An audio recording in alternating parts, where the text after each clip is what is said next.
টাকা মতো দিতে পারছি না আমি সব টাকার ভিতরে করছি আমার তো কতজন ছিল? তারা তো সদস্য দল লোক এই জায়গায় পাশে দিয়েছে তারপরে কেবল গেছে মাইরা রাখছে না আমি চেন্নাই থেকে বাড়ি বন্ধ করে বালা করে আনছি 100 জনে এর মারছে সিপিএম এর দুষ্কৃতীরা তারা কি ওরা মারবো এই যে প্রমাণ পাওয়া গেছে এরা যে মারছে এনে সিপিএম এর তারা আয়া হামলা করছে এই প্রমাণ আছে আমরা তুলে দেখো তুই এখানে আছে পতাকা আছে টিফিন চাইছে এ কইছে গরম গরম টিফিন আছে আপনারা বানাই দিও তো ইটা কই হেরে ঘুষি দিয়া ওই দোকান পাট সব কেসি দিকে এফাদা একটা মোটা কইও কেডারে না লুই ফানো করে এদিকে আমরা আটকে রাখছে আর কয়েকটা বাড়ি চুকো কি দিছে? আর আমরা কইতেছে কোটি আই কইতেছে টিফিন দাও সেটা আমার ফট করে সেটা কয় কি তুইছি কেন এমনটা মন করে বাদ যায় ওরে তুইয়া এরপর দা আমার এখানে ভাই এক দুটো তিনটা মাছ মাইরা সেটা আর কয়েকজনে আমরা আটকেছে আর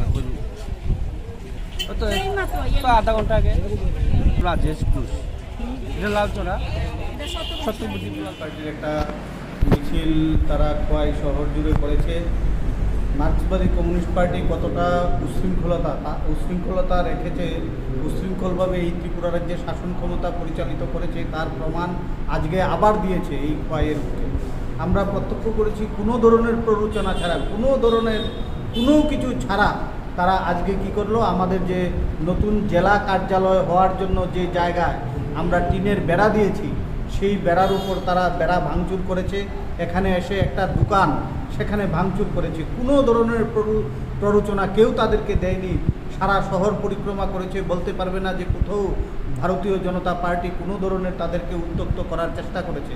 কিন্তু তারপরেও আমরা প্রত্যক্ষ করলাম তারা এই খোয়াইয়ের শান্তিপূর্ণ পরিবেশকে বিঘ্নিত করার জন্য আমাদের ভারতীয় জনতা পার্টির পার্টি অফিসে সেখানে আক্রমণ করেছে মার্ক্সবাদী কমিউনিস্ট পার্টির ক্যাডার বাহিনী। তাদের পার্টি অফিস থেকে ফ্ল্যাগ লাগানো লাঠি নিয়ে গিয়ে সেখানকার দোকান ভাঙচুর করেছে এবং আমাদের পার্টি অফিসের বেড়াতে তারা বেড়া ভেঙেছে তারা।